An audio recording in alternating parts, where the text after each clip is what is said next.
The nature of human relationships and inner peace human relationships are often built on mental images and defense mechanisms.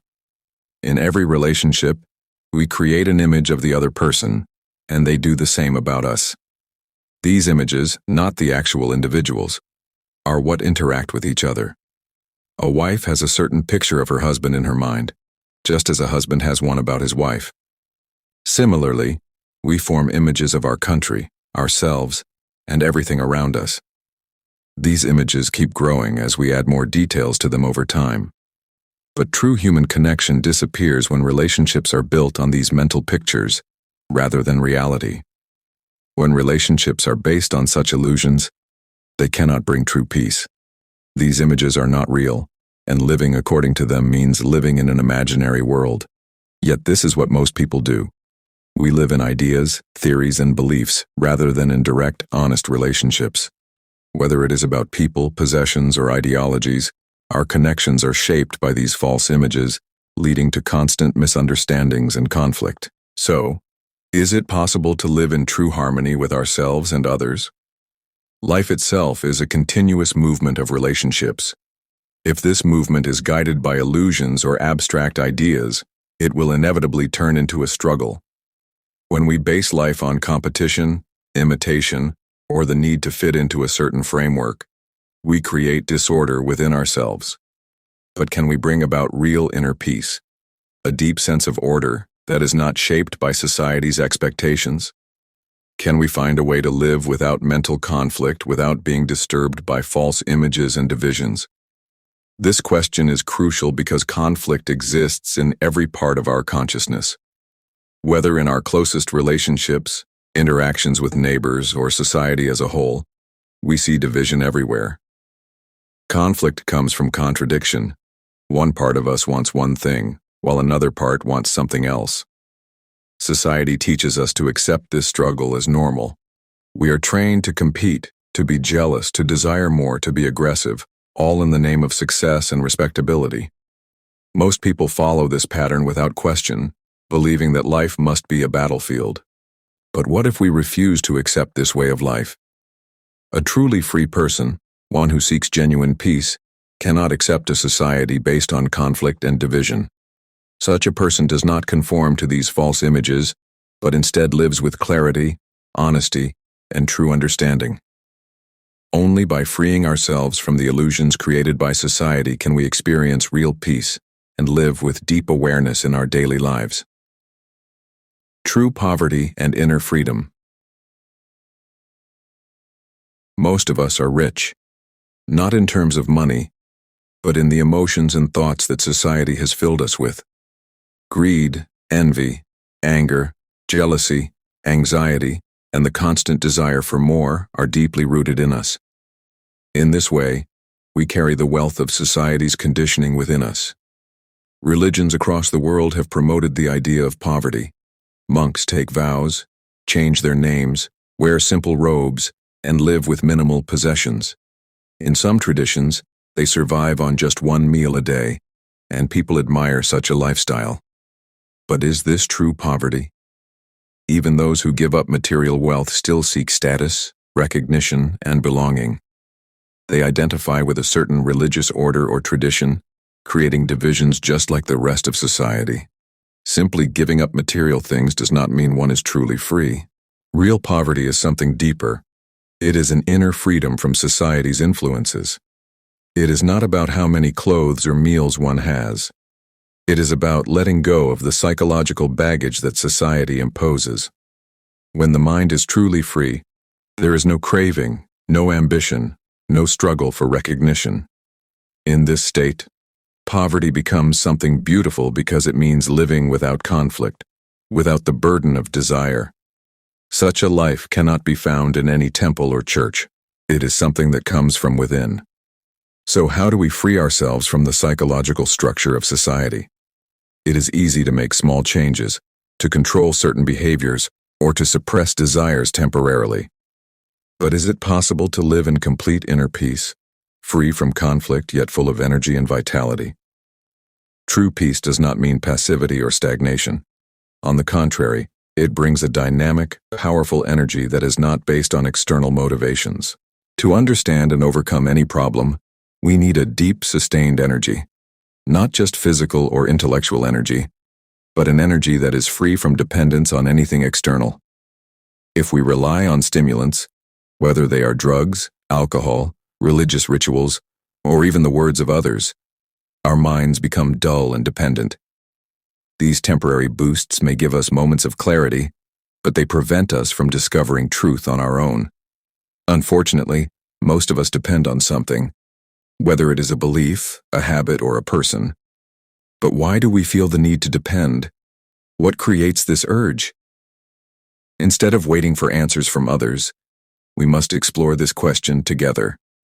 When we discover the truth for ourselves, that realization gives us real energy, the kind that is not borrowed but truly our own, freedom from dependence and conflict. I realize that I depend on something, perhaps an audience that stimulates me. Speaking to a group gives me energy, whether they agree or disagree. In fact, disagreement fuels me even more, while agreement feels empty. This means I rely on others to feel alive and engaged. But why? I depend on external stimulation because deep down, I feel empty. I have nothing within myself that is naturally full, rich, and alive. This realization helps me see the cause of my dependence. But does simply knowing the cause free me from it? Something intellectually does not bring true freedom. Just accepting an idea or agreeing with a belief does not change the fact that my mind still seeks stimulation. What truly frees the mind from dependence is seeing the entire nature of it, how seeking stimulation makes the mind dull and lifeless.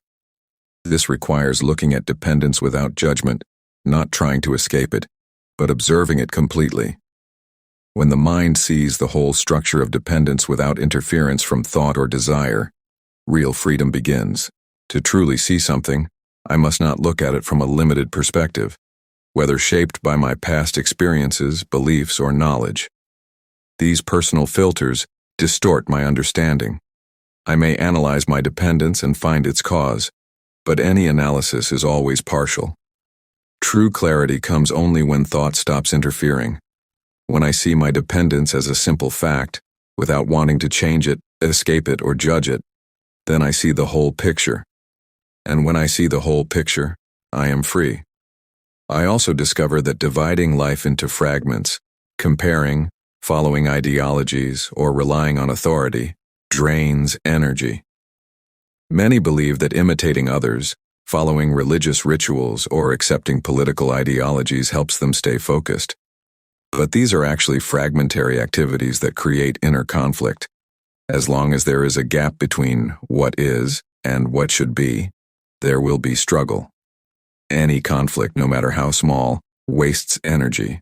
If I ask myself, how can I be free from conflict? I am actually creating another problem, adding to the struggle. But if I simply observe conflict as a fact, just as I would see a physical object clearly, then I understand what a life without conflict truly means. We are always comparing what we are today versus what we think we should be, or what we were yesterday. But comparison creates contradiction, and contradiction leads to conflict.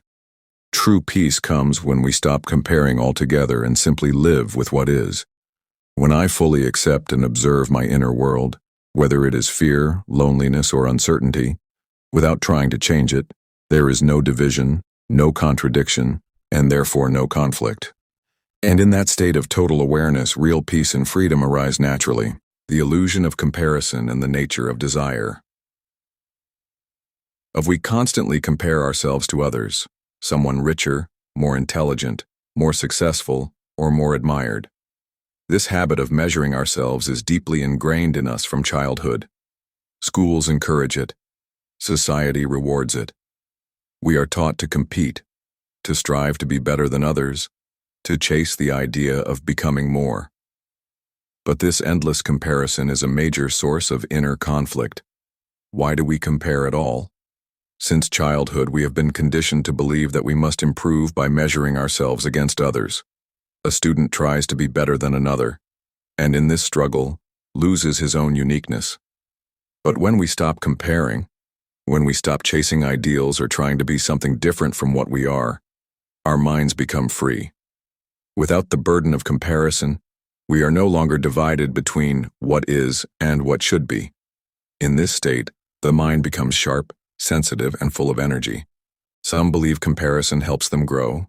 They think striving to be more intelligent or more beautiful will lead to improvement. But does it? The truth is, you are what you are. When you compare, you break reality into fragments, creating unnecessary struggle. But when you see yourself without comparison, you gain tremendous clarity and energy. This does not mean complacency. It means seeing yourself as you are, which allows true understanding. Instead of focusing on small personal conflicts, we must ask, why does conflict exist at all? The root of conflict lies in desire. Desire is always in contradiction. We want one thing, but at the same time, we fear its consequences.